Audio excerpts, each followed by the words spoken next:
Coba ya adik-adik, sahabat-sahabat.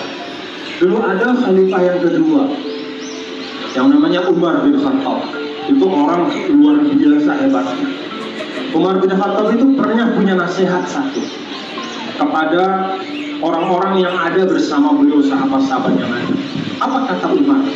La tubaghidullaha illa ibadihi.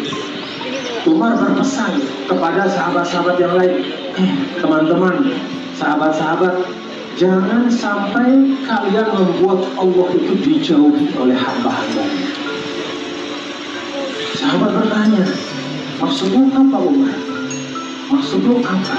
Kok bisa Allah dijauhi oleh hamba-hambanya? Nah, Sayyidina Umar kasih ilustrasi dua hal. Bahasa Arabnya ayyahum ahadukum fatawwala fi salati. Ada orang jadi imam. Imam di masjid yang umum diakses oleh semua orang. Lalu karena dia jadi imam dan dia hafal Quran, dia baca Al-Quran itu panjang sekali. Di rakaat pertama dia baca surat Al-Baqarah panjang 50-60 dengan bahasa yang indah sekali. Sebagian bisa nikmati, sebagian senang, tapi dia lupa pesan Nabi. Fa inna wara'ahu as-saghir wal kabir wasyaikh wan nisa wal hajah. Ingat kalau jadi imam itu bacanya yang sedang-sedang, nggak usah berlebihan. Di belakang itu ada orang tua, ada anak kecil, ada pedagang yang perlu segera pergi ke pasar buat berdagang. Kalau kepanjangan, nanti bacaannya sholat subuh, begitu ke pasar, pasarnya udah tutup karena sudah kelamaan. Nah, disampaikan sama Sayyidina Umar memperpanjang bacaan ketika jadi imam di masjid yang umum yang semua orang ikut sholat, itu bisa bikin orang tidak hanya menjauhi dia menjadi imam. Saya nggak mau lagi nih kalau imamnya ini. Bukan hanya itu, tapi ujung-ujungnya orang juga bisa kapok datang ke masjid. Itu satu ilustrasi di Sayyidina Umar. Yang kedua ilustrasinya, kata Sayyidina Umar, aya'izu ahadukum. Ada orang kasih pengajian, dikasih pengajian materi, lalu dia perpanjang pengajiannya sampai akhirnya orang tidak hanya menjauhi dia, tapi kemudian berhenti datang ke pengajian. Nah, karena ilustrasi yang kedua ini saya cukupkan ya orangnya, saya nggak mau perpanjang lagi pada. Yes. Tapi intinya terlalu rendah. Apa yang disampaikan sini yang terlalu rendah adalah makanya aku pegangin. Pengingat bagi kita semua bahwa dalam memahami Al-Quran sebagai hidayah, sebagai mukjizat dalam kehidupan kita, pastikan kita belajar Islam dari guru yang mampu menghadirkan keindahan Islam. Assalamualaikum warahmatullahi wabarakatuh. Sekarang tadi Pak Ustadz menyinggung soal tafsir nih, secara ya tentang tafsir ya Tuan. Tapi jadinya dengan tafsir itu berbeda-beda menafsirkan Al-Quran. Bagaimana Tuan Guru malah jadi akhirnya ada pihak-pihak yang meributkan karena perbedaan tafsir tersebut. Gitu loh. Padahal tujuannya menjadikan tafsir sebagai alat cara untuk menjadikan Al-Quran sebagai petunjuk. Itu malah jadi sesuatu yang memperdebatkan gitu. Sudah hidup. Iya, jadi kita nih sahabat-sahabat Komuji ya, kita punya problem di dalam memahami perbedaan. Jadi sering sekali kita memaknakan perbedaan itu sebagai sesuatu yang tetap aja nggak ada tatakan. Misalnya ada ungkapan kita ini umat Islam satu, udah nggak usah ada perbedaan ini dan itu.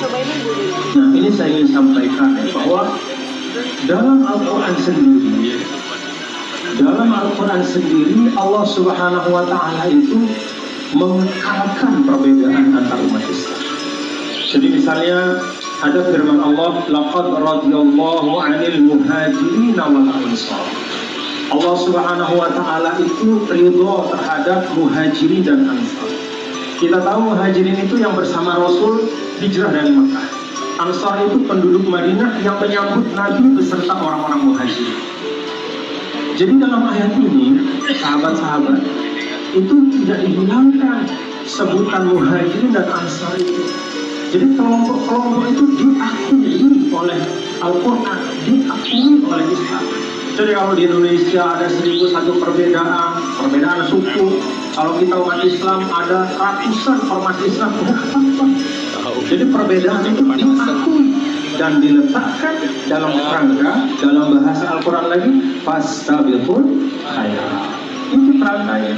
Jadi ini oke, Anda berbeda segala macam, tapi Anda semua harus saling berlomba dalam kebaikan. Jadi Islam tidak menghilangkan perbedaan, tapi membangun jembatan antara beragam kelompok-kelompok. Nah, termasuk juga yang disampaikan oleh Ronald tadi, nggak apa-apa ada perbedaan pendapat. Jadi sepanjang memang perbedaan pendapat itu tidak menyangkut sesuatu yang inti dan substansi dalam Islam. Nah, karena itu Al-Quran sendiri sudah menghormat, ya. Nih, coba sahabat-sahabat, kalau Anda baca dalam Al-Quran ayat-ayat yang bicara tentang akidah, tentang Allah keesaannya, itu gak ada yang bahasa panjang-panjang. Bahasanya itu seperti bahasa telegram, lugas, tegas, dan tidak mengandung, nah ini mengandung yang tadi, tidak mengandung penafsiran yang beragam. Jadi orang memahami cuma satu aja. Coba baca misalnya surat Al-Ikhlas, Bismillahirrahmanirrahim. Coba, Allah lam yalid wa lam yakul lahu. Coba bayangkan, semua kepercayaan kita kepada Sang Pencipta itu diringkas oleh Allah dalam 4 ayat saja. Itu akidah. Jadi kalau urusan akidah, pokok keyakinan itu nggak ada perbedaan pendapat. Pokok keyakinan Allah itu Esa,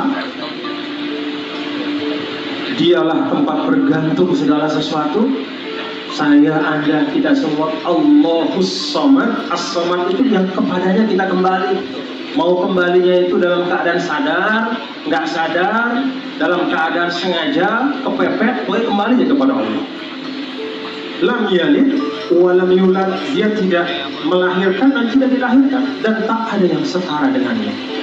Coba bayangkan bagaimana akidah yang jadi pembahasan orang panjang bener dari zaman entah sekian ribu tahun yang lalu, Al-Quran meringkasnya dalam 4 ayat. Itu akidah. Satu. Yang kedua, syariah. Syariah itu artinya ibadah-ibadah kita kepada Allah. Nah, ibadah ini juga itu kalau yang pokok-pokok tidak ada perbedaan. Misalnya tentang sholat, ya. Sholat itu jelas, gak ada perbedaan di situ. 5 kali sehari semalam, kecuali dalam keadaan tertentu ada pengecualian. Puasa juga sama, bulan suci Ramadan dari awal sampai akhir, kecuali bagi yang ada uzur-uzurnya. Zakat juga sama, haji juga sama. Jadi ibadah yang pokok-pokok itu nggak ada perbedaan.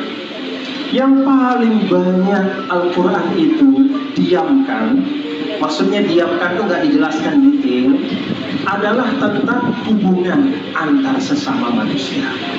Jadi kalau hubungan sesama manusia itu yang diberikan oleh Al-Quran itu adalah prinsip-prinsipnya. Misalnya kalau kita bicara tentang pengaturan masyarakat, itu 3 prinsipnya. Pertama namanya syuro. Syuro itu jangan pengen didengar doang, dengar juga orang. Jangan hanya mau diterima pendapatnya, tapi terima juga pendapat orang, bermusyawarah. Yang kedua al-adlu, keadilan, menempatkan sesuatu pada tempatnya. Dan yang ketiga al-musawat, kesetaraan. Kalau kata Rasul, an-nasu sawasiyatun ka'asnanil mushki. Manusia itu seperti gigi sisir, rata, setara. Jadi yang diberikan oleh Al-Quran itu dalam hubungan antar manusia itu prinsip-prinsip. Maka kemudian ukuran keadilan itu di masyarakat tertentu beda sama yang lain, gak apa-apa. Ukuran kepantasan di suatu masyarakat beda sama yang lain, gak apa-apa. Misalnya Kang Sastro pakai belangkon di sini. Ini adat Jawa, adat kita juga. Kalau misalnya pergi ke Turki, ya, mungkin Kang Sastro nggak harus pakai belangkon, pakainya tarbus. Ya, Tarbus itu apa? Tarbus itu pakai apa? Topi yang merah orang Turki. Kalau misalnya pergi ke Badui sana, ke tengah padang pasir di Arab, mungkin pakai jubah. Jadi kalau hal-hal seperti itu, kearifan, bagaimana kita membangun hubungan sosial, Al-Quran sengaja mendiamkannya. Kenapa nggak dibahas detail? Harus gini. Karena Al-Quran itu bukan untuk satu masyarakat tertentu, tapi untuk kita semua. Jadi istilahnya rahmatan lil alamin.